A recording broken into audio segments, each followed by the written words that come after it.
Pode sentar, ficar à vontade. Que bom estar aqui. Que bom que você veio. Que bom que a gente veio. Que bom que o Senhor é o nosso Deus. Amém? Eu sou Felipe, como o pastor falou. Para quem não me conhece, para quem me conhece, o nome não muda, né? É o mesmo. Sou casado com a Josi. Como ele falou também, é o nome da minha esposa. Sou casado com a Josi há 18 anos. Tem que dar um troféu para ela. E nunca pensamos em divórcio, irmão. Só em homicídio. E sou pai de 3 crianças maravilhosas. Sou pai do Estevão, de 15 anos. A Débora, de 13. E a Isabel, de 9 anos. Isso mesmo, tá certo. E eu sempre falo isso, vou continuar falando, vou morrer falando. As minhas filhas são lindas demais. Fiz um voto com Deus em relação a elas. Quem é pai de menina aí? Levanta a mão assim. Fiz um voto com Deus. O primeiro namorado da minha filha eu vou sacrificar ao Senhor. E se ele ressuscitar, ele é o cara certo. Amém? Glória a Deus. Somos pastores lá em Goiânia, uma comunidade linda lá do Mevan. Estamos já há um tempo já junto com o pastor Luiz. Estou feliz em rever os amigos. Rever Laine, rever Rodrigo, rever... Seu irmão está aqui também? É algum canto aí, né? A lá, a Carla. É pai agora, é de menina, né? Fez um voto já, varão? Ah, glória a Deus. Fornecedor, né? É. Gente, eu estou com o pastor Fábio, lá da nossa casa, já amigo de muitos anos. Estou com o Matias também, que é um jovem abençoado, talentoso, inteligente, músico também. E estou com o pastor Abraão, que é também um grande amigo que o Senhor vem nos dando. E é um dos coordenadores lá da Jocum de Goiânia. Também tem nos abençoado tanto lá na igreja, como pastor, com a graça. E a gente aproveitou, veio fazendo reunião. A gente veio aprendendo muito sobre pagode com o baiano que está com a gente. Tivemos um workshop de pagodão baiano. Fomos enganados a vida inteira. Mas enfim, isso é... O tom da nossa viagem foi muito divertido. Para um pastor, na condição que eu estou, é sempre difícil você saber o que você vai falar. É uma confusão absurda, porque um ano tem 53 domingos, mais ou menos. Esse ano especificamente, são 53 domingos. Então o pastor, ele tem aquela demanda de você de alguma forma entender o que a sua comunidade está precisando, e você se prepara no Senhor para poder escrever alguma coisa que corresponda àquilo que a comunidade precisa ouvir. Só que aí isso vai gerando um acúmulo de informações e de coisas que você pode de alguma maneira dividir, repartir. E aí é muito bom quando a gente consegue chegar antes no local e ouvir o pastor da igreja. E a gente consegue perceber o que vocês estão comendo, o que vocês estão alimentando. Porque aí pouco me importa, isso na verdade nunca me importou, se o que eu vou falar vai te impressionar ou não. Amém? Glória a Deus. O que me importa mesmo é agregar de alguma forma aquilo que vocês estão vivendo. E é o que Deus está derramando. E essa comunidade é uma comunidade tão saudável. Amém, gente? Glória a Deus pelos pastores que vocês têm. E aqui, nessa igreja, nós já vencemos 13, né? São 14 anos. Olha que coisa boa. Amém? E domingo passado, a gente... Quem não pegou, depois pergunta para o irmão do lado e pega o caderno. Domingo passado, a gente teve uma experiência com um texto que eu já venho refletindo nele há um tempo. E nessa conversa hoje com o pastor Rodrigo, eu pude perceber o teor da conferência. É uma conferência profética e como essa profecia se traduz no dia a dia. E é tudo que eu acredito. Como essa profecia, ela atinge as esferas e ela é respondida e expressada no chão da vida. E nós falamos e lemos um texto profético que corresponde também a um pouco do DNA, né? Ele falou um tema para mim, trabalhado nesse ano, parece que vocês terminaram agora, a bênção dos atentos, o tesouro dos atentos. Eu achei isso maravilhoso demais. Mas vamos lá, vamos à leitura do texto. Ezequiel capítulo 37, é um texto profético, versículos de 1 a 10. A gente vai ler na versão revista e atualizada. Amém? Acredito que é possível a gente ver aqui. É tão difícil para mim, eu estar pregando e me ver ali. Se vocês puderem me ajudar na minha fraqueza nesse sentido, eu vou agradecer demais. Amém? Você está aqui comigo? Quem está com fome aí de Deus e desejo profundo de ouvir o Senhor. Amém. Glória a Deus. Veio sobre mim a mão do Senhor, e Ele me fez sair no Espírito do Senhor, e me pôs no meio de um vale que estava cheio de quê? De ossos. E me fez passar em volta deles, e eis que eram muito numerosos sobre a face do vale, e eis que estavam o quê? Sequíssimos. Diga mais alto. Sequíssimos. E me disse: filho do homem, porventura viverão esses ossos? E eu disse: Senhor Deus, tu sabes. Então me disse: profetiza sobre esses ossos, e diz-lhes: ossos secos, ouvi a palavra do Senhor. Assim diz o Senhor Deus a esses ossos: eis que farei entrar em vós o meu espírito, e vivereis. E porei nervos sobre vós, e farei crescer carne sobre vós, e sobre vós estenderei pele, e porei em vós o espírito, e vivereis, e sabereis que eu sou o Senhor. Então profetizei como se me deu ordem, e houve um ruído. Enquanto eu profetizava, eis que se fez um rebuliço, e os ossos se achegaram, cada osso ao seu osso. Lê comigo: cada osso ao seu osso. E olhei, e eis que vieram nervos, e sobre eles cresceu a carne, e estendeu-se a pele sobre eles, e por cima, mas não havia neles o espírito. E ele me disse: profetiza ao espírito, profetiza, ó filho do homem, e dize ao espírito: assim diz o Senhor Deus, vem dos quatro ventos, ó espírito, e assopra sobre esses mortos para que vivam. E profetizei como ele me deu ordem. Então o espírito entrou neles, e viveram, e puseram-se em pé um exército grande em extremo. Essa não é a revista atualizada, né? Não, né? Não. Essa é a corrigida. Nós temos a atualizada? Não? Tá bom. É porque aí vai dizer que é um exército muito numeroso, mas aqui está o extremo, tá bom. Extremo, amém? Feche seus olhos. Pai, nós pedimos ao Senhor graça sobre nós em nome de Jesus. Que nada nos distraia, que o nosso interesse seja aguçado pela sua presença nesse lugar. Nós somos tão abençoados pelos irmãos que já ministraram a nós a sua palavra cantada. Pai, nós queremos muito ficar atento a tudo que o Senhor quer nos ensinar nessa noite. Deus, abre os nossos corações e os nossos ouvidos. Abre em nome de Jesus, que haja, Senhor, para que todos sejam atentos aqui e possam extrair o tesouro desse texto. Em nome de Jesus, louvado seja Deus. Bem, irmãos, o Vale de Ossos Secos, ele ficava na região específica aonde os cativos da Babilônia viviam. Em Ezequiel capítulo 3, versículo 15, vai falar dessa região específica. Eram por volta mais ou menos de uns 10 mil judeus, hebreus, que viviam ali naquela região, nessa região específica do vale. E a Babilônia, ela não é uma prisão em si. A Babilônia é uma proposta de castração. Sobretudo, você abre mão de reproduzir para ganhar um salário melhor. Babilônia, para o babilônico, a palavra Babilônia significa porta de Deus. É isso que a palavra Babilônia para o babilônico significa. Mas a palavra Babilônia em hebraico significa lugar de confusão. Então perceba que a palavra tem um duplo sentido. Para o babilônico, porta de Deus. Para o hebreu, lugar de confusão. E há muitos lugares que se assemelham a portas de Deus, mas que são na verdade lugares de confusão.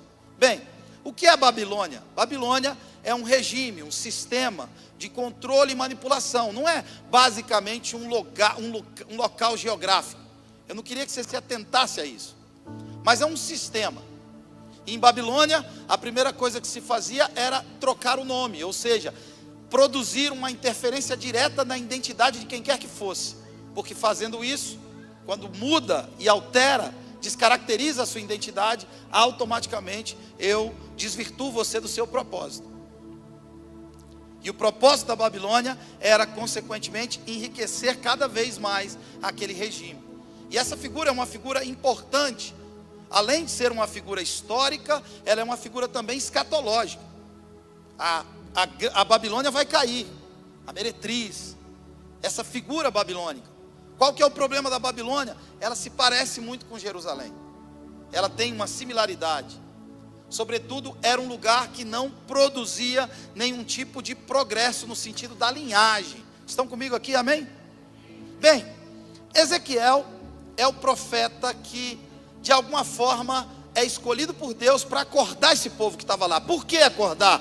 Porque do Egito, Deus livra o povo. Do Egito, a manifestação grandiosa de poder. Da Babilônia, não. É uma decisão desse povo de sair daquele regime de controle e manipulação. Bem, Babilônia pode ter uma representação muito ampla. Relacionamentos podem ser relacionamentos que correspondam a essa cultura babilônica. Empregos, trabalhos, serviços, sociedades podem representar de alguma forma esse regime babilônico. Mas aqui, Ezequiel, quando nessa geografia, é levado para um lugar para profetizar a 10.000 pessoas. E quando ele vê esse vale de ossos secos, e quando ele vê esse vale que se torna um exército, obviamente aquilo correspondia àquelas pessoas que viviam lá, naquele ambiente babilônico. Mas o interessante é que quando a gente olha para esse contexto, existem 3 palavras que saltam para mim. Nós estamos aqui em uma leitura profética. Existem 3 palavras que saltam, e eu queria que você gentilmente pudesse repetir elas comigo: osso, tendão e pele. São 3 palavras. Perceba que ao profetizar, assim como Deus orienta, Ezequiel não profetiza a órgãos funcionais. Porque para o corpo funcionar, ele precisa de pulmão, ele precisa de coração, ele precisa de rim, ele precisa de fígado. Mas como assim? Para levantar um exército, a partir de um vale de ossos secos, ele profetiza a osso, a tendão e a pele. Que tipo de pedagogia está presente nessa profecia? Porque esse profeta não profetiza coração, rim, órgãos que correspondam à funcionalidade do corpo. Deus, para levantar um exército, não está muito interessado na funcionalidade. Mas o primeiro passo é que cada osso se junte ao seu osso. E quando isso acontece, há um barulho, há um ruído, há um estrondo. Por quê? Um exército de aproximadamente 10.000 pessoas.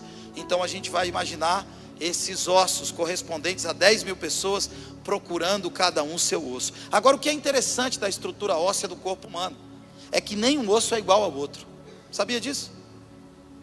Dos 206 ossos que você tem no seu corpo, nenhum é igual. Todos são diferentes. Olha que coisa mais linda. Olha para um osso que está aí do seu lado, completamente diferente de você, e diga para ele: você não vale nada, mas eu gosto de você. Não, não diz não, estou brincando. É zoeira, é só para você acordar. Mas, para que cada osso se junte ao seu osso, diga comigo: há ruído, há barulho, há desconforto, há um estrondo. Por quê? Porque Deus começa um exército harmonizando coisas completamente antagônicas e diferentes. Como é que Deus começa levantando um exército? Deus começa a levantar um exército através de relacionamento. Diga comigo: relacionamento, vínculo e sensibilidade. Ezequiel não profetiza a funcionalidade. Ezequiel não profetiza a coisas que correspondam a um sistema, porque nós temos um sistema respiratório, um sistema cardiovascular, sim ou não? Um sistema intestinal. Não há nenhum tipo de profecia aos múltiplos sistemas que existem no corpo. A profecia é a relação aos vínculos e à sensibilidade. Você está aqui comigo? Então o barulho do vale é o som das diferenças tentando se encontrar. E como é maravilhoso esse barulho. Como é difícil para o pastor muitas vezes, ou para um líder em uma comunidade de 14 anos, ver aquelas coisas completamente diferentes se encontrando, ver as antagonias sendo harmonizadas. Por quê? Porque a beleza, irmãos, ela não está em coisas iguais e similares. A beleza está em coisas completamente antagônicas se harmonizando. Para pensar comigo. Se essa igreja aqui, se aqui fosse tudo amarelo, cadeira amarela, chão amarelo, parede amarela, roupa amarela. Ia ser bonito? Ia parecer uma indústria da Rayovac. Mas ia ser bonito? Responde para mim mais alto. Não ia, por quê? Porque é tudo igual.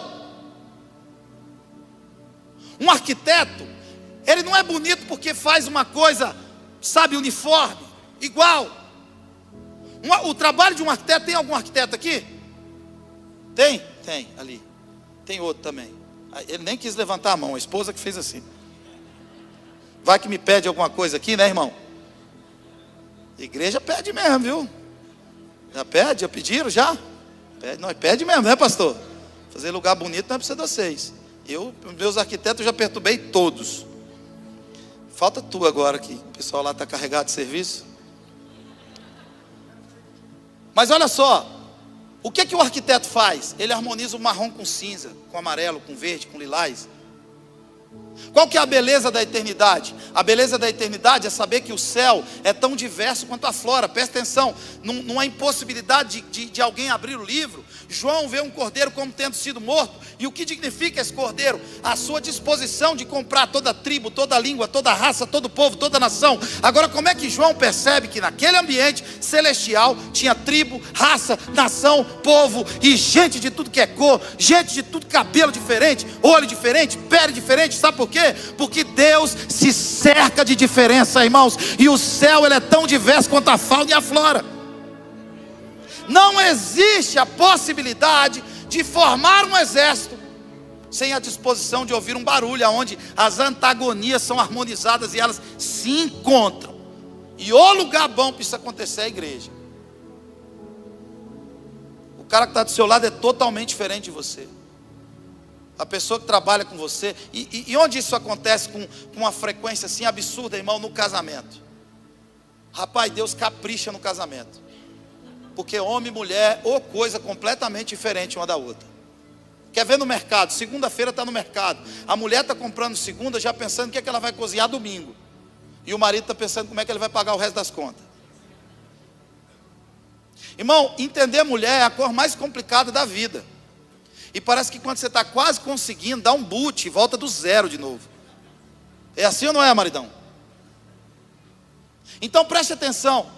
Não há uma profecia para funcionalidade, para sistemas. A profecia ela produz um barulho. Por quê? Porque cada osso precisa se juntar ao seu osso. E como isso é lindo. O corpo humano possui 206 ossos. Vamos ver do ponto de vista da anatomia. O que é essa profecia e o que esse milagre representa? O corpo humano possui 206 ossos. E cada um tem uma forma, curvatura, ponto de articulação única. O fêmur se encaixa com o acetábulo, o rádio e a una trabalham juntos em movimentos complementares. Vértebras têm formatos diferentes conforme a sua posição. Cervical, tórax, lombar. Nada é genérico. Nada é dispensado. Nada não tem utilidade. Irmãos, eu estou com um dedinho meu aqui doendo. E você não tem noção como eu estou sofrendo para estar aqui. Eu estou doido para o sangue esquentar e a dor parar. Do ponto de vista da ortopedia, a união dos ossos é guiada pela regeneração. Quando ocorre uma fratura, presta atenção, o corpo inicia um processo de cura, chamado ossificação secundária. Primeiro, forma aquilo que a gente já ouviu, calo ósseo. Quem nunca tem um calo ósseo aqui? O calcanharzinho não é maior do que o outro, não, irmão? É um calinho, uma fratura, aquilo foi... Eu não sei se tem médico aqui, se eu estiver falando besteira, depois você me corrige. Que une provisoriamente as extremidades. Depois há uma deposição de colágeno, minerais. Ou seja, o osso, ele não é colado, ele é regenerado. O osso, ele se encontra com outro osso completamente diferente. Como isso é maravilhoso. Nenhuma articulação é formada por ossos idênticos. O corpo se move porque o diferente se encaixa no diferente. As articulações são o encontro do rígido com o flexível. O movimento nasce da completariedade, dessa coisa se completando. Não há igualdade nisso. Cada osso ao seu osso, descreve que a ortopedia chama de realinhamento anatômico. Irmãos, deixa eu te falar uma coisa, cumprir Para que vocês se tornem definitivamente um exército, é impossível que a gente consiga administrar coisas que são idênticas. Em nome de Jesus, esse vai ser um lugar para fazer uma regência de pessoas completamente antagônicas e diferentes, mas que nós vamos lidar com o ruído, elas vão se encontrar e vão trabalhar juntas. O rígido e o flexível. Olha para o irmão que está do seu lado e pergunta para ele: você é o rígido ou você é o flexível, irmão?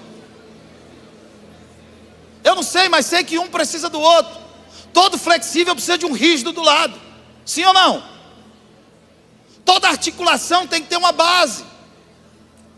Olha só, presta atenção. O crânio é formado por 22 ossos que se unem por suturas fixas, mostrando que há conexões que são permanentes e inquebráveis. A coluna vertebral tem 33 vértebras, todas diferentes entre si, mas perfeitamente alinhadas. Não há uma uniformidade, é ajuste, é proporção, é a genialidade de Deus em harmonizar coisas diferentes. As mãos e os pés juntos, concentram mais de 100 ossos. Mais da metade do esqueleto humano está na sua mão e nos seus pés. Já parou para pensar que o mínimo osso da mão é o que define o seu movimento de pegar? Que o mínimo osso do pé é o que define o seu equilíbrio? O dedinho, mindinho, desse tamanhozinho, ele tem uma importância essencial no seu contexto de equilíbrio.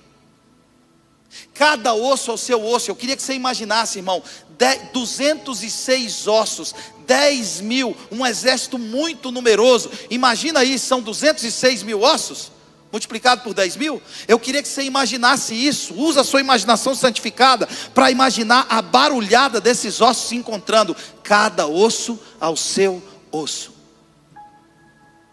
Como é que Deus levanta um exército?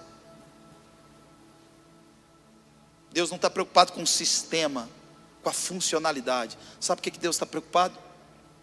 Sabe o que Deus anseia? A relação. A Bíblia é um livro de relacionamento. A Bíblia nos emancipa, nos treina, nos ajuda para sermos marido, para sermos pai, para sermos mãe, para sermos irmãos, para sermos amigos. Nada na perspectiva de Deus é mais importante e valioso que a nossa relação. Alguém, quando está perto de morrer, não faz conta dos carros que tinha ou dos carros que não tiveram. Alguém, quando está perto de morrer, ele não faz conta de coisas que são, sei lá, que vão se deteriorar com o tempo. Ele não faz conta dos imóveis, do relógio, ele não faz conta de nada disso. Ele se preocupa com o que de fato é importante. Ele quer pedir o perdão que ele não pediu. Ele quer receber o perdão de quem o feriu. Ele quer limpar seu coração e ele traz luz àquilo que de fato importa. Sim ou não? Estamos juntos? Jesus, em João capítulo 17, estava no Monte das Oliveiras suando sangue. Todas as pessoas dormindo e ele sozinho naquela condição, depois de ter orado muitas vezes, pedido para o Pai: afasta de mim esse cálice. O inferno respirando nos ouvidos dele. O pecado de todo mundo, dos homens mais cruéis, estavam sobre ele, e naquele instante ele percebeu o quão pesado seria aquilo. Ele faz uma oração, e naquela oração, perto da morte, ele diz: Senhor, que eles sejam um, porque se eles forem um, o mundo vai crer que o Senhor me enviou. Ou seja, a nossa relação, ela produz de forma inerente uma revelação de Cristo para o mundo, amém, irmãos? O mundo acredita em Jesus porque nos vê sendo um como Ele e o Pai são. Portanto, não existe possibilidade de começar um exército por um sistema. Não é um sistema, não é um método, não é uma forma, não é um jeito de fazer, não. É relacionamento. É cada osso se juntando ao seu osso. É a disposição de abraçar, é a disposição de estar junto, é a disposição. Eu não sei, irmão, se você está aqui desde o início desses 14 anos. Eu não sei se você veio para cá. Eu não sei se você sofreu um trauma de uma experiência religiosa anterior. Mas eu sei que o que vai fazer diferença na sua vida é você, sendo flexível, rígido, encontrar um osso que completa você. E que através disso você consegue ter um movimento e uma funcionalidade que Deus quer que você tenha. Obrigado pelo seu amém, tão empolgado. Se não houver relação, não existe a possibilidade de funcionalidade. Deus sempre vai começar, tudo que Deus começa na relação. A presença de Deus carece de um encontro de 2 ou 3. Onde houver 2 ou 3, eu vou lá vê-los. Fazer o quê? Vou vê-los, vou estar com eles. O tórax, formado pelo externo, 24 costelas, protege o coração, os pulmões, mostrando que há ossos cuja vocação não é mover, mas é guardar o que é vital. Preste atenção, os ossos são quem protege aquilo que é vital. O cérebro e o coração, os membros mais importantes do corpo humano, são protegidos pela união desses ossos.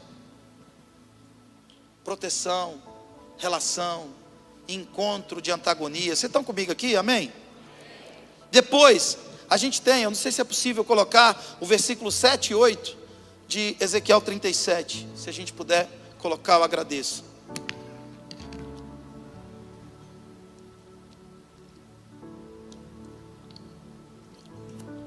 Dá um sorriso, fala alguma coisa gentil para quem está do seu lado aí. Então profetizei, como se me deu ordem, e houve um ruído enquanto eu profetizava, e eis que se fez um rebuliço, os ossos se achegaram cada osso ao seu osso. Versículo 8. E olhei, e eis que vieram nervos, e sobre eles cresceu a carne, e estendeu-se pele, e por cima, pode deixar esse versículo aqui, na minha versão vai dizer tendões. Tendões e nervos são basicamente a mesma coisa nesse texto. Mas os tendões, especificamente, depois da relação, vem o vínculo. Porque não adianta o encontro se não houver vínculo nesse encontro. Os nervos e tendões são o que mantém os ossos juntos, mesmo sob tensão. Vínculo é a tensão que nos mantém conectados, mesmo esticados.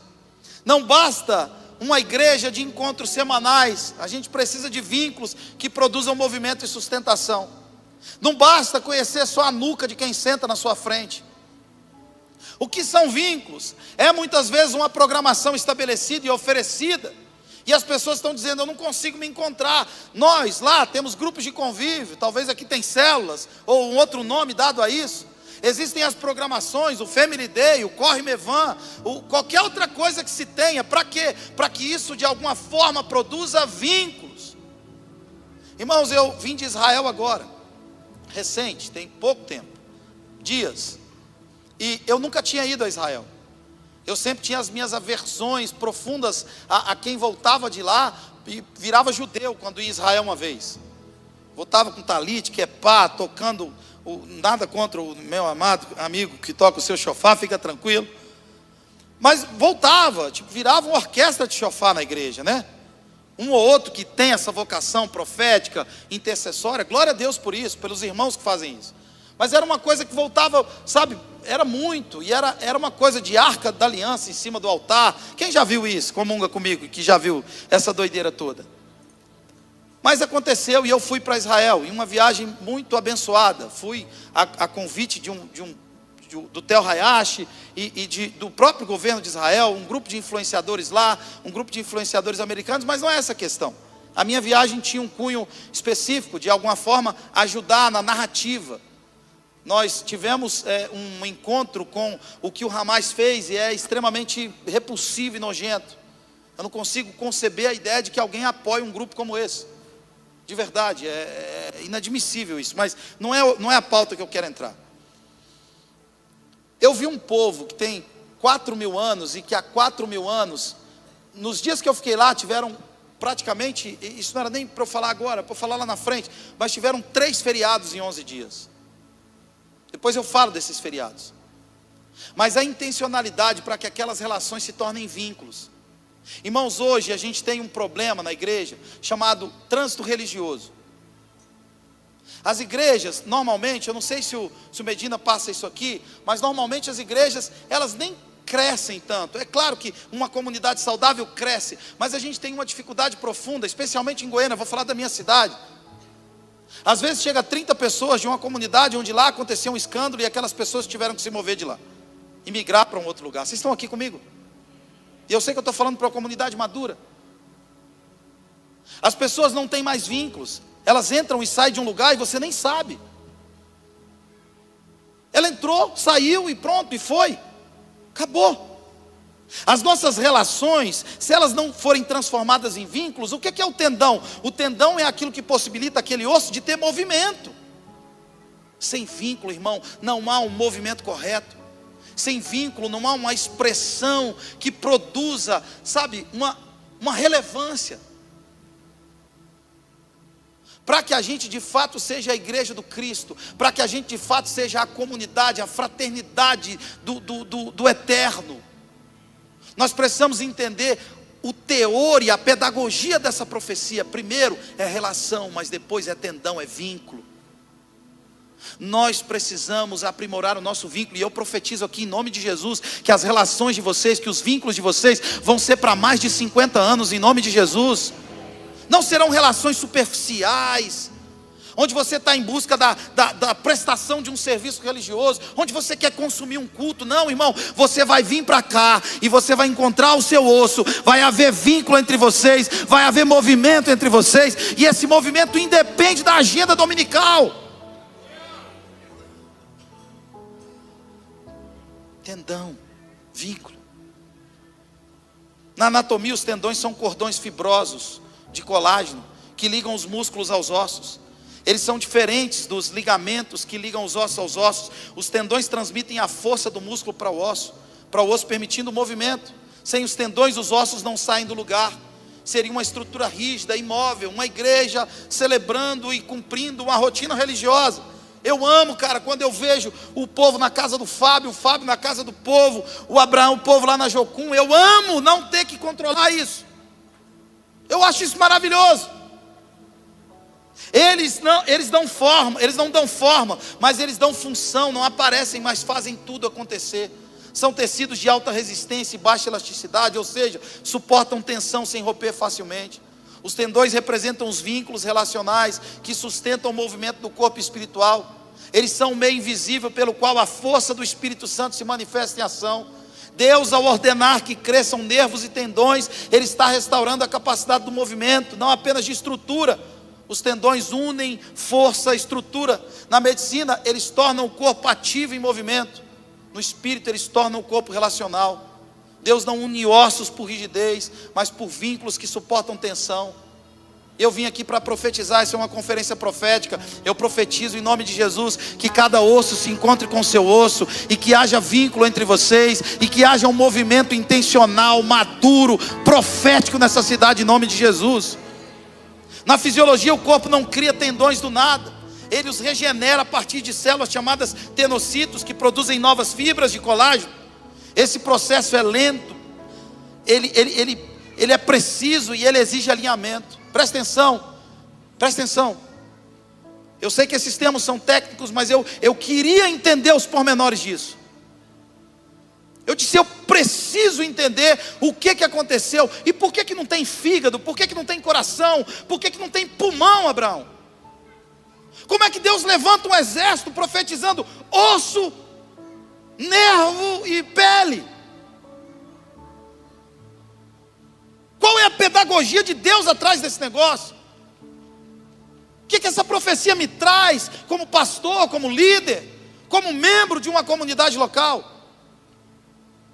Presta atenção. Se o osso estiver fora de lugar, o tendão não se forma corretamente.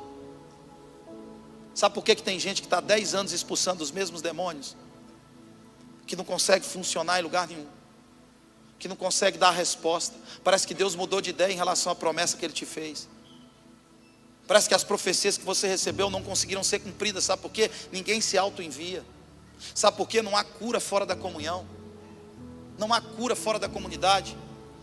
Irmão, Jesus dificilmente curou pessoas no púlpito. Ele curou na mesa, na relação. E sabe, quando o osso não se junta a um osso diferente dele, os tendões não podem produzir o movimento que aquele osso pode ter. Ou seja, se você está procurando um lugar de gente igual a você, se você está procurando um ambiente onde todo mundo pensa igual a você, age igual a você, respira igual a você, canta igual a você, adora igual a você, você está lascado, meu irmão. Você vai ficar no seu lugar, o tempo vai passar e você vai acumular frustração sobre a sua vida. Parece que Deus profetizou, mas parece que nada acontece. Parece que as coisas não fluem, parece que as coisas não rompem. Quem está aqui comigo? Tem alguém aqui comigo? Faz sentido para alguém esse negócio? Parece que nada dá certo, parece que não rompe, parece que não vai, parece que não flui. Sabe por quê? Porque precisa ter um alinhamento de osso com osso. O tendão não se forma corretamente se os ossos estiverem desalinhados. Espiritualmente isso mostra que Deus não costura vínculos sobre estruturas desalinhadas. Ele primeiro realinha os ossos. Diga comigo, relacionamento. Se você tem dificuldade nessa área, eu oro em nome de Jesus que hoje você seja profundamente curado, porque você é um osso importante. Não importa o mínimo osso que você seja, você é importante. Não importa se você é articulado ou rígido, se você vai proteger ou dar movimento, você é essencial. Se não tiver alinhado as relações, o Espírito Santo não pode gerar o vínculo que Ele quer gerar. O Espírito Santo é esse agente divino. Ele quem refaz as ligações. E Ele, sabe o que o trauma rompeu? O Espírito Santo quer juntar isso. Eu não sei quantos traumas você trouxe para cá. Eu não sei quantos traumas você carrega lá na comunidade onde você está. Mas eu sei que o Senhor está produzindo um alinhamento sobre nós, em nome de Jesus, para nos ensinar o valor e a profundidade da sua pedagogia e a simplicidade da sua pedagogia. Efésios capítulo 4, versículo 16. Efésios 4, 16.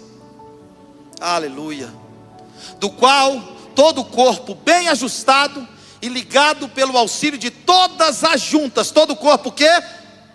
Bem ajustado e ligado pelo auxílio de todos os nervos e juntas, de todos os tendões, segundo a justa operação de cada parte, faz o aumento do corpo para a sua edificação em amor. Colossenses capítulo 2, versículo 19. Colossenses 2, 19.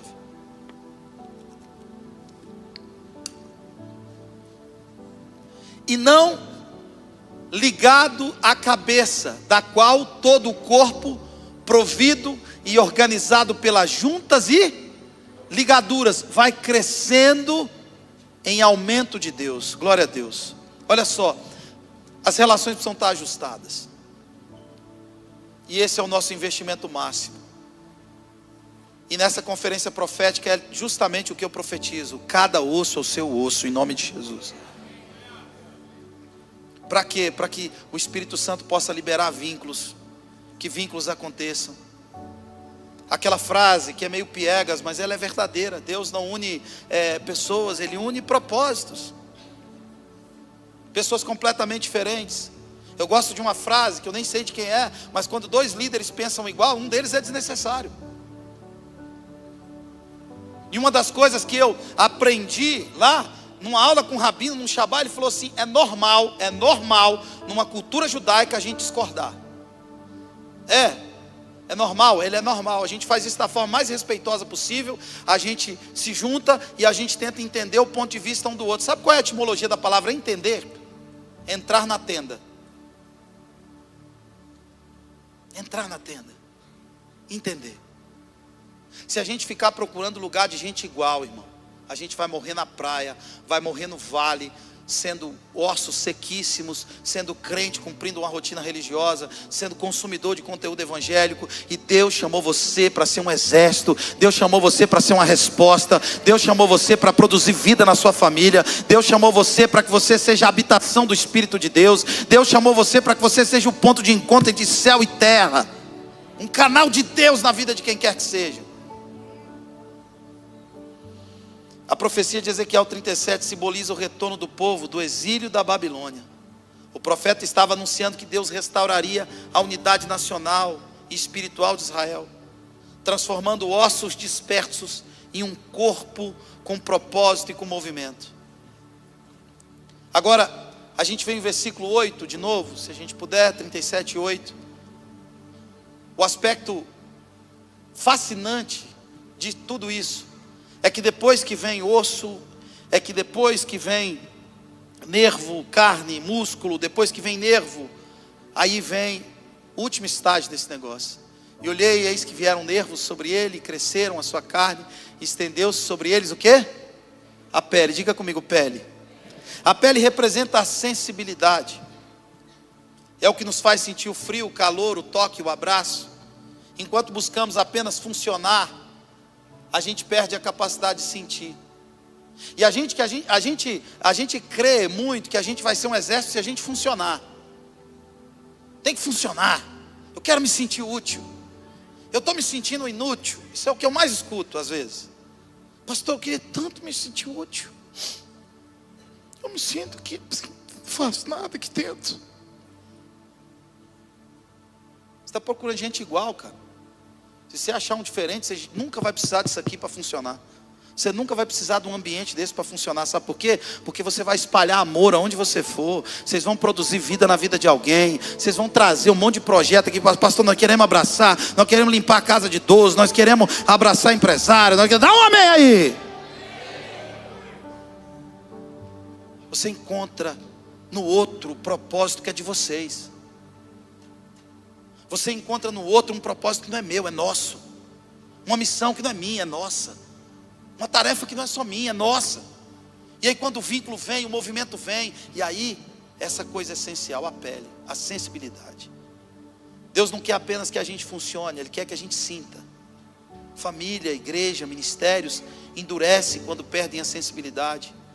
Quando perde a sensibilidade do outro, da dor do outro, do riso do outro. Efésios capítulo 4, versículo 19. Olha o que esse texto diz. Efésios 4, 19.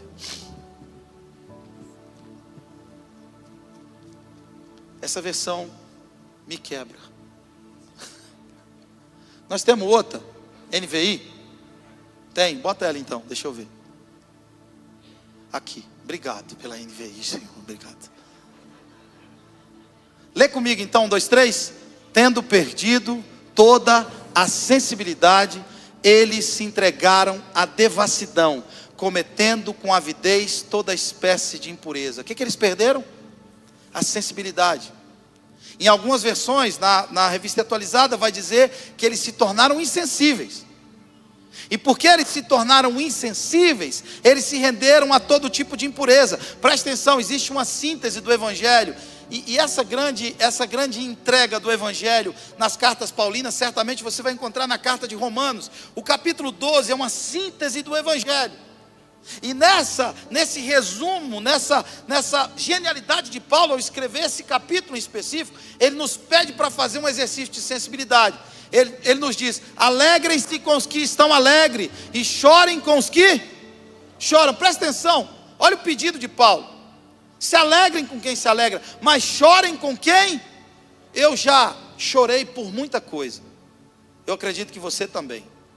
Eu já chorei por carro, por dinheiro, por amizade, sim ou não?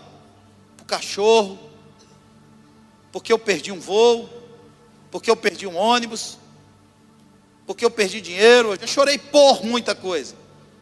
Mas o que é chorar com? Um dos menores versículos da Bíblia é um versículo que nos revela uma disposição de Jesus em fragilizar diante de um fato, de um cenário de luto. Jesus chorou. Jesus chorou. Por que Jesus chorou? Presta atenção, Jesus estava lá onde João costumava batizar. Ele já tinha plena e total convicção de quem ele era. Eu sou a ressurreição e a vida. Jesus sabia? Ele vai na direção de Betânia, casa de Lázaro, onde Lázaro já estava morto fazia quantos dias? 4 dias. Na tradição judaica, até 3 dias é possível, 4 não. Acabou. Não há mais possibilidade de reviver. Aí Jesus vai até lá, e quando ele vai lá, ele sabia o que ele estava indo fazer? Sim ou não? Vão tirar a pedra, eu vou chamar Lázaro, Lázaro ressuscita. Quando Jesus chega lá, presta atenção, no cenário, no contexto em que esse versículo, pequenininho está, Jesus chorou. Como Jesus chorou? Ele sabia o que ia fazer. Ele podia chegar lá como Superman, como o poderoso. Eu sou a ressurreição e a vida. Estou chorando por quê? Para de chorar, tira a pedra. Lázaro, vem para fora. Ele chega lá, Marta procura. Diz: Senhor, se o Senhor estivesse aqui, meu irmão não teria morrido. De repente vem Maria. E aí quando vem Maria, todos os enlutados, Jesus chorou. Sabe por quê? Porque aquele que é a ressurreição e a vida está nos dando uma aula de sensibilidade. Porque Jesus não chorou pelo morto, Jesus chorou com aqueles que choravam pelo morto. É diferente, irmão. Chorar com quem chora é um exercício de sensibilidade. Uma pessoa pode ser diabolicamente sincera. Pode. Às vezes, na maioria das vezes, quando a gente se torna impuro, é quando a gente troca a sensibilidade pelo excesso de sinceridade. E não tem nada que vai ferir mais um ambiente. Quer ver uma casa ser ferida profundamente? É quando a sinceridade diabólica entra lá. Porque a gente sabe o que diz verdade que a gente fala para ferir o outro. E uma verdade dita sem amor não deixa de ser verdade, mas é falta de educação. Sim ou não? Você está gordo, hein, irmão? É mentira? Mas fere, machuca. Cara, você só chega atrasado, hein? É mentira? Não, mas fere. A gente podia começar com porquê. Cara, por que você atrasa, mano? Deixa eu entender os seus motivos. Eu não estou dizendo para você ser complacente com os erros. Eu estou dizendo para você entender que dá para ser diabolicamente sincero. Eu conheço um cara que é diabolicamente sincero. Diabolicamente sincero. A gente chama ele de super sincero. E pensa num cara sincero, chama Satanás. O diabo é muito sincero, irmão. Muito. Esse cara está lá vendo a televisão. De repente passa na televisão uma mulher muito bonita. Fala o nome de uma mulher bonita aí. Os maridos nessa hora fazem até assim. Fala o nome de uma mulher bonita aí. Como? Juliana Paz, essa eu conheço. Juliana Paz, é porque falaram o nome de uma lá, que eu acho que é a mulher do Gustavo Lima, né? Como? Eu vou falar essa porque ela é mais recente, mais contemporânea. Andressa Suíta, eu não sei nem quem é. Mas essa mulher é bonita? Sim ou não? Pode falar, os homens não podem não, mas as mulheres podem? É bonita? Bonita, oh, coisa boa. Aí beleza, aí o cara está lá vendo a televisão. Olha para mim aqui, presta atenção.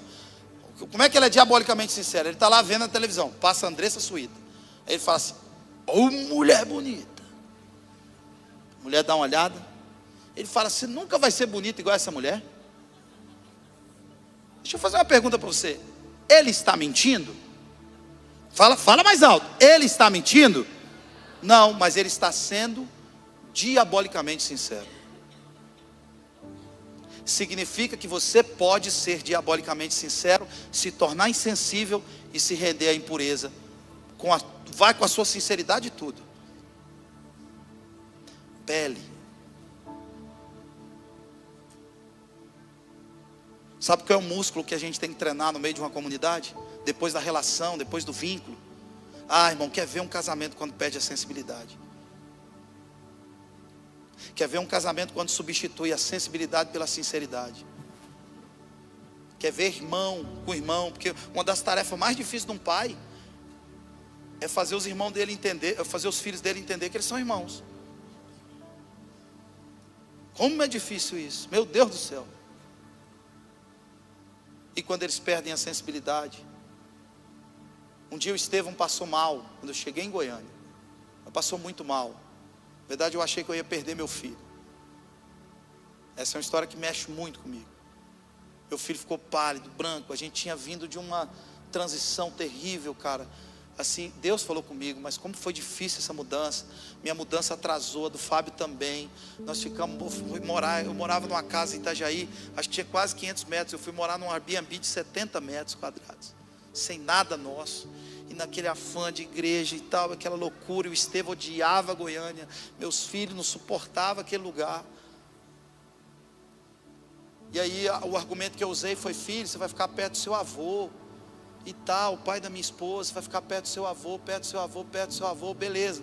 A mudança atrasou 2 meses, tomei um calote de uma empresa, voltei lá para pegar minhas coisas do Fábio, botar num caminhão e mandar para lá. Nesse interim que eu fui para lá, meu avô, meu sogro faleceu no Covid, 56 anos. Cheguei, como é que eu aviso isso para meu filho? Como é que eu aviso isso para minha família? O argumento que eu tinha caiu por terra. Meu Deus do céu, e agora? Arrumamos um apartamento, achamos um apartamento, graças a Deus. Colocamos tudo lá dentro dele. Depois de uma semana que a gente estava com as coisas mais ou menos arrumadas, o Estevão passou mal, deu um pane nele. Ele ficou desacordado, ficou mole. Eu colocava ele e eu peguei ele, botei no ombro. Eu não sabia onde ficava o hospital em Goiânia. Eu saí maluco no carro, não sabendo nem para onde eu ia. As minhas filhas chorando, a minha esposa chorando. E a gente, meu Deus do céu, sei o que está acontecendo. Que loucura é essa? E todo mundo me ligando, orando e tal, aquela doideira toda. E aí eu, beleza, fui para um hospital, consegui colocar o Estevão, um pastor de lá me ligou, arrumou um neuro lá para atender ele, beleza, foi um cansaço, estresse emocional, juntou tudo, imagina a guerra. Quando meu filho acordou, ele perguntou: cadê minhas irmãs? Eu comecei a chorar, muito. E esses dias eles estavam brigando entre eles, aquela loucura, guerra de sexo, de idade. Eu botei eles no quarto e contei essa história. Eu falei: sabe por que eu estou com saudade? O pior momento que nós vivemos aqui em Goiânia, quando você acordou, o que você queria saber era onde as suas irmãs estavam. Quando a gente perde a sensibilidade do outro, não tem mais razão de ser quem a gente é, irmãos. Como é que Deus forma um exército? O último estágio para o Espírito Santo vir é a sensibilidade. O último estágio para Deus soprar o seu Espírito. Deus quer soprar um avivamento nesse lugar. Deus quer soprar um tempo novo sobre nós. Deus quer derramar uma unção nova sobre nós. Deus quer derramar um vinho novo sobre nós. Mas a gente precisa trilhar esse caminho pedagógico que Deus está propondo. A gente precisa devolver para as nossas relações a sensibilidade. Do ponto de vista da fisiologia, a pele é o maior órgão do corpo humano. A pele é o maior e mais pesado órgão do corpo humano. Representa cerca de 16% do peso do corpo. Uma pele aberta cobre em média 1,8 a 2 metros quadrados. É claro que tem pele maior, né, irmão? Tem pele que dá para mais. De um adulto. Ela é composta por 3 camadas principais: epiderme, camada externa, responsável pela proteção, renovação celular constante; derme, onde estão os receptores sensoriais, vasos sanguíneos, glândulas, fibras nervosas, que fazem sentir o toque, o calor, a dor, o prazer; hipoderme, camada profunda, com tecido adiposo, que regula a temperatura e energia. A pele é o órgão da percepção, da relação com o meio externo. Ela é a fronteira entre o corpo e o ambiente, o que sente, o que percebe, o que responde. Sem a pele a gente não sente, a gente não protege, a gente não sobrevive. A sensibilidade é o maior órgão da vida da comunidade. Chorar com quem chora, se alegrar com quem está na condição de alegria. Deus ordenou que após os ossos, os tendões e a carne viesse a pele, esse órgão grande, que representa um peso enorme no nosso corpo, pudesse vir. Ou seja, depois da estrutura dos ossos, dos vínculos, dos tendões, Deus cobre tudo isso aqui. Eu profetizo em nome de Jesus que Deus cubra tudo isso aqui com sensibilidade, em nome de Jesus. A pele representa a sensibilidade, capacidade de perceber o que está acontecendo ao redor, de se compadecer, de sentir, de tocar o calor do outro, a frieza do outro. Sem pele o corpo tem estrutura, mas não tem empatia.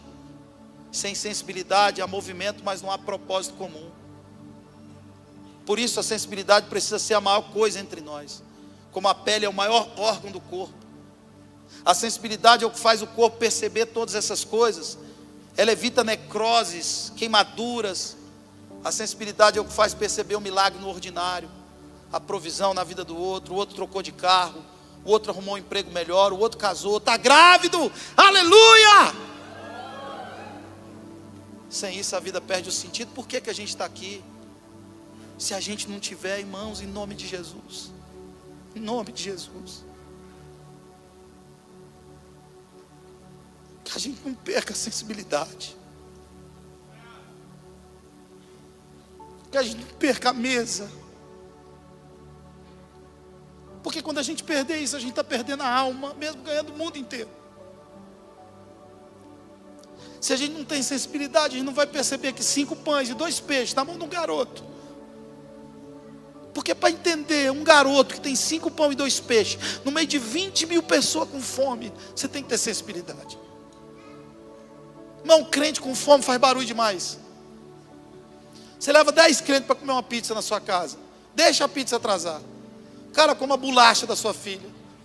Danone no seu menino, Toddy, bisnaguinha Seven Boys, vai tudo. Isso é uma draga na sua casa comendo tudo. No meio daquela barulheira toda, 20 mil pessoas, André teve a sensibilidade de ouvir a ordem de Jesus. Vai ver o que vocês têm. Ele vai lá ver. Ó, tem um garoto ali. Tem um garoto ali que tem umas músicas. Tem um garoto ali que tem uma mensagem. Tem um garoto ali que tem um dom. Tem um garoto ali que tem 5 pão e 2 peixes. Mas o que é isso para tanta multidão? Ele desorganiza o povo. Deixa o povo se relacionar. Deixa o povo se falar, se tocar, se pegar. E aí ele só dá graça e reparte. E quando ele reparte aquilo tudo, todo mundo come, irmão. Todo mundo se alegra. Todo mundo se abraça. Todo mundo agradece o pão. O que dá? Agora, se não houver isso, a gente não se percebe. A gente só segue o fluxo. Meu Deus. Depois ele sopra o Espírito. O Espírito é quem dá propósito, movimento ao corpo. Relação, mais vínculo, mais sensibilidade. Produzem esse ambiente promissor para Deus soprar sobre nós o seu Espírito. Derramar uma porção nova para mais 14 anos de uma unção nova, e vocês vão acessar lugares em Deus que vocês nunca acessaram. Vocês vão conhecer de Deus o que vocês nunca conheceram. Vocês vão experimentar de Deus o que vocês nunca experimentaram. O sopro, ele soprou sobre eles o Espírito Santo. Deixa eu ler um último texto aqui no tempo que eu tenho. Juízes capítulo 7, versículo 1 a 7, feche seus olhos, erga suas mãos para o céu, diga algo, palavras de amor ao Senhor. Diga: Deus, me deixe entender a sua trilha profética.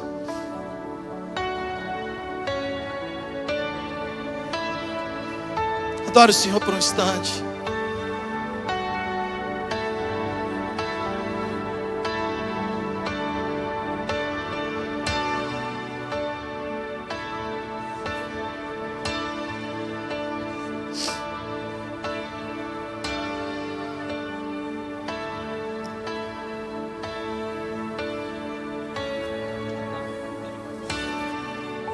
Puder ligar o microfone do Fábio aqui, a gente agradece.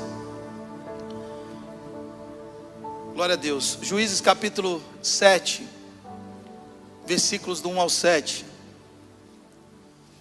Então Jerubal, que é Gideão, se levantou de madrugada, e todo o povo que com ele havia, e se acamparam junto à fonte de Arode, de maneira que tinha o arraial dos midianitas para o norte, no vale, perto do outeiro de Moré. E disse o Senhor a Gideão: muito é o povo que está contigo, para eu dar aos midianitas em sua mão, a fim de que Israel não se glorie contra mim, dizendo: a minha mão me livrou. Agora, pois, apregou-a aos ouvidos do povo, dizendo: quem for medroso e tímido, volte e retire-se, e apressadamente das montanhas de Gileade. Então voltaram do povo 22.000. Volta o versículo anterior, irmão, 1. Deixa eu ver se aqui está falando a quantidade que tinha. 1. Havia, se acamparam e tudo mais. Vou pedir mais uma vez gentilmente, eu espero que vocês me amem, todo mundo. Coloca a NVI para a gente. De madrugada, Jerubal, isto é o que significa Jeiel, e todo o seu exército acamparam junto à fonte de Horebe, e acamparam, estavam ao norte deles, no vale perto do monte Moré. Beleza, próximo. O Senhor disse a Gideão: você tem gente demais para que eu entregue a Midian nas suas mãos, a fim de que Israel não se orgulhe contra mim, dizendo que a sua própria força o libertou. Presta atenção, Gideão tinha um exército de 32.000 soldados, 32.000 pessoas. Eles iam lutar contra quantos? Contra 30.000 midianitas. Irmão, 32.000 para 30 tá bom, sim ou não? Quem aqui não cresceu na igreja? Nossa, mas que povo santo, todo mundo cresceu na igreja? Quem não cresceu na igreja? Ah, melhorou. Quem aqui fez muita coisa errada antes de vir para a igreja?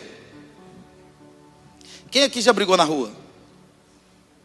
Quem aqui já brigou na escola? Quem aqui já brigou de galerão assim mesmo, assim? Eita, já saiu na mão, coisa deliciosa. Dente voando, nariz, pele e tudo mais. Então olha só, deixa eu relembrar uma mancha negra do seu passado. Os que não têm testemunho fraquinho, né, irmão? Não tem testemunho forte. Quando se converteu, Deus anjo fez só um bolinho lá no céu. Foi uma festa, assim. Mas esse que foi uma festa mesmo, que você, né? O que você estragava num dia, o diabo levava 7 para consertar. Você já brigou na rua? Já brigou em outros lugares? Você sabe que se a gente contar, tipo assim, nós somos 10 contra 8, contra 6, é bom, é ou não é? Dá para encarar, sim ou não? Jogando bola lá, aquele bairro vizinho aqui de São José, não sei se tem isso. Vocês estão lá em 15, vai brigar contra 10, tá bom, sim ou não? Então, para pensar nisso, só de forma ilustrativa, pensa, tem 32 mil, vamos lutar contra 30 mil, tá ok, sim ou não? Vamos tomar umas pancadas, mas vamos dar mais pancada, temos 2 mil a mais, tá tudo certo. Mas aí, Deus falou, tem gente demais, vocês vão acabar se orgulhando e achando que foi a mão de vocês que deu essa vitória. Então, versículo 3, anuncie, pois, ao povo que todo aquele que estiver tremendo de medo, poderá ir embora do monte de Gileade. Então 22 mil homens partiram e ficaram 10 mil. Agora complica, sim ou não? Porque você pensa 30 mil, 3 para 1 é complicado. Como é que vai fazer? Vamos embora. Você lembrou, né?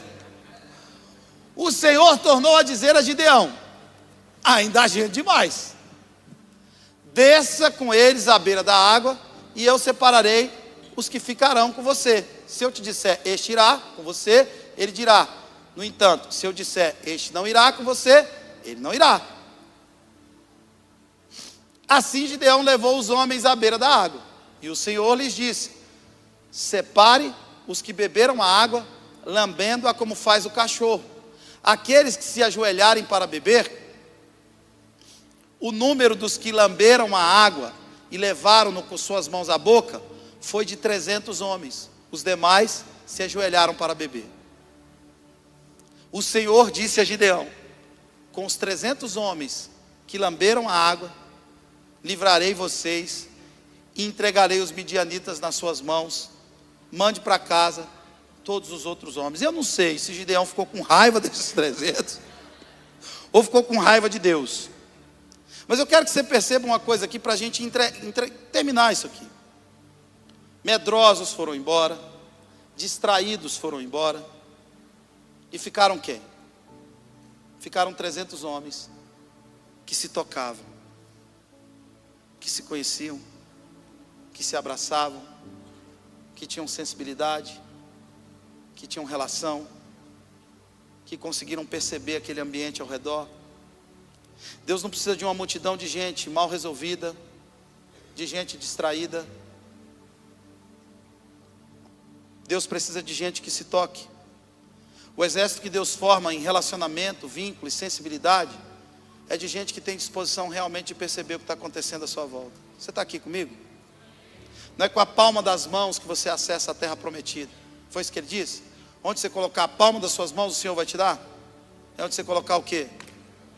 A planta dos pés. Então é caminhando que você acessa os lugares que Deus disse que você vai acessar. É seguindo em diante, seguindo em frente, em relação. Todo lugar que pisar a planta dos vossos pés, o Senhor vai te dar. Eu termino dizendo uma coisa para você. Israel é do tamanho do estado do Sergipe. Pequeno. A capital Tel Aviv, 20% da população de Tel Aviv é milionária. Milionária. E o que é um milionário em Israel? Alguém que tem mais de 100 milhões de dólares declarado. Ah, é milionário mesmo, né? Tá doido. Aí, esse povo é líder mundial em tecnologia, é líder mundial em irrigação, em defesa. Eles transformam a água do mar em água para beber, transformam suor em água para beber, transformam urina em água para beber. Pensa num cara que bebeu xixi esses dias tudo lá. Mas que era água limpa, boa. Eu vi plantação de alface no deserto. Eu andei lá nos lugares que tem 43 graus, irmão. Pensa num cara que voltou cozido de lá. Tem água para tudo que é lado. Esse povo é referência. Referência. Referência. Só que lá, eu vi, em 11 dias, aquele povo comemorar 3 feriados. Ganhou de nós. Muito. Primeiro feriado foi Yom Kippur. É o dia mais sagrado no calendário judeu. 25 horas de jejum. 25 horas de jejum. Eles estão isentos de tudo, de perfume, de escovar dente, de banho, de tudo. Eles ficam 25 horas, com a representação. Esse é Levítico 16, o dia da expiação pelo pecado do povo, onde o sumo sacerdote entrava para fazer anualmente a expiação pelo pecado do povo. 25 horas de jejum. Eu fui lá no templo, lá no Muro das Lamentações, e eu vi e me emocionei. Gente debruçada na Bíblia há dias, tentando entender coisas. Debruçado na Bíblia. Um feriado inteiro. Tudo fechado. Manila, um shopping em Jerusalém, lindo. Tem todas as lojas que você imaginar. De Chanel, Rolex, o cafezinho, a sorveteria, o mercado. Tudo fechado. E o povo 25 horas de jejum, ninguém na rua. Depois o Shabá. O Shabá, só para você ter uma ideia, no elevador tem um botão do Shabá. Que eles não apertam o botão do elevador no dia do Shabá. Eles entram no elevador, o elevador sai parando em todos os andares. Um dia eu entrei no andar daquele e falei, mas vai parando assim? Eu saí de dentro e peguei o outro. Porque ele vai parando em todos e na hora de descer, desce em todos. Para a pessoa não ter que apertar. Depois, quando eu saí de lá, estava tendo a festa de Sucote. O que é a festa de Sucote? Eles habitam em tendas por 1 semana. Para fazer lembrança dos 40 anos que eles passaram no deserto. Eles fabricam tendas na rua, assim, de madeira, bem arrumadinho e tudo mais, mas o telhado é de palha para ver o céu. E para reconhecer o Deus que deu aquela terra para eles. Aquele povo entendeu que não é com a palma das mãos que se conquista a terra, é com a planta dos pés. Para isso a gente precisa estar junto, andando junto, na direção que Deus mandou a gente andar. Porque se a gente andar junto, em relacionamento, em vínculo, em sensibilidade, essa terra vai ser nossa, esse lugar vai ser nosso, e todas as promessas que Deus liberou sobre a nossa vida, a gente vai viver junto. Eu não estou fazendo uma apologia dizendo que a gente tem que aderir a esse contexto de vida, não. Mas a gente tem que alcançar esse nível de entendimento. A gente vai viver a mesma coisa, só que de outro jeito.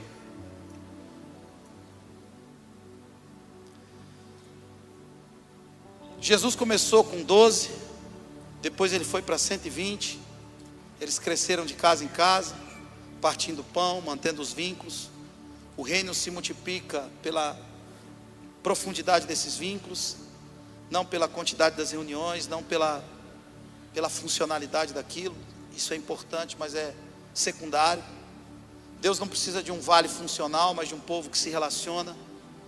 O som do avivamento começa com estrondo de pessoas completamente diferentes, fazendo um esforço profundo para se manterem juntos e se encontrarem e se abraçarem, e os tendões vão nascer no meio daquilo, e a sensibilidade vai brotar naquilo, porque Deus é bom, e essa relação ela vai aprimorar a nossa consciência. Os vínculos vão sustentar a nossa consciência acendida, e a sensibilidade vai trazer uma humanidade para a nossa espiritualidade, amém? Ao ponto da gente ter o poder e o dom sobrenatural de chorar com quem chora, de sorrir com quem sorri. Esse é o dom que você tem que clamar a Deus, porque esse dom vai fazer da gente um povo forte. E aquele povo, o sopro de Deus vai transformar tudo isso em um poderoso exército de Deus. Uma pergunta que a gente fez para o Rabino foi: por que vocês acham que aconteceu o 7 de outubro? Eu vi um filme lá de 38 minutos que o exército passou para a gente. A gente terminou todo o nosso encontro lá na casa do Isaac, o presidente de Israel. É um estado parlamentarista, mas o presidente é uma figura importante no Estado Democrático de Direito. O primeiro-ministro toma as decisões, o presidente é essa figura do Estado Democrático. Mas nós tivemos um encontro com o secretário de Relações Exteriores. Foram eles que pagaram a nossa viagem. E lá a gente viu um vídeo de 38 minutos. E eles anunciaram muito que esse vídeo era muito forte, e é realmente muito forte. Eu não sei se tem crianças, adolescentes aqui, mas eu saí do filme, depois de tentar ver uma vez, 3 minutos eu saí. E aí eu tentei voltar. E a cena que eu vi foi um cara tentando arrancar a cabeça de uma pessoa com uma enxada. Eu vi isso. Você não podia estar com o telefone, você deixava o telefone lá com eles. E eu disse, eu não aguento não, isso vai estragar meu dia, meu rolê todo. Já bastou para mim. Mas uma das perguntas que a gente fez para eles, depois no final eles abriram para perguntas, tanto para a nossa comitiva, quanto para os americanos que estavam lá, também influenciadores. Por que vocês acham que aconteceram isso? Eles falaram, o primeiro motivo é porque nós subestimamos o Hamas. Não sabíamos desse poder militar que eles teriam para poder se infiltrar e realmente fazer o que fizeram. Mais de 3.000 pessoas mortas de forma cruel e covarde. Mas o principal motivo é porque nós estávamos desunidos. E todas as vezes na nossa história como israelita que nós ficamos desunidos, nós sofremos e pagamos o preço. Que nos próximos anos de vocês, em nome de Jesus, que vocês nunca fiquem desunidos em nome de Jesus. Que você nunca procure um outro jeito de se tornar exército de Deus. Só tem um jeito. Cada osso se junta ao seu. Depois os vínculos aparecem, depois a sensibilidade vem. E aí quando tudo isso estiver pronto, o Espírito Santo é soprado, irmãos. E a gente se torna gente cheia de Deus. A gente se torna gente para Deus, por Deus e pelos motivos de Deus. A gente vai lutar, não pelos nossos, não pela nossa presunção, não pela nossa agenda, não pela nossa prepotência, mas pela causa do Senhor. Nós somos a comunidade de Deus, nós somos a comunidade do Cristo. Pai, em nome de Jesus, que cada osso se junte ao seu aqui nessa noite. Fecha seus olhos, começa a dizer, Senhor, talvez você está buscando tantas coisas iguais para poder andar junto. Talvez você está estabelecendo tantas condições para poder estar junto, quando na verdade basta você ter a disposição de se abrir para coisas completamente diferentes daquilo que você projetou para si. Talvez você está com dificuldade de se encontrar, de se achar. Talvez alguns traumas foram produzidos e isso impede os seus vínculos de serem mais profundos. Talvez você está transferindo para outras pessoas os traumas que você sofreu lá atrás, mas enquanto os ossos não estiverem ajustados, esses vínculos não surgem. E eu, em nome de Jesus, declaro você curado, curada desses traumas, em nome de Jesus. Talvez você se rendeu à insensibilidade. Talvez você escolheu o caminho da sinceridade. Eu tenho que falar mesmo, porque eu estou vendo. Você começa a fazer conta de coisas que não são calculadas por Deus. Porque o que Deus quer é gente sensível para perceber que o outro tem 5 pães e 2 peixes. E Jesus pode usar isso para alimentar uma cidade, para alimentar uma multidão. Feche seus olhos.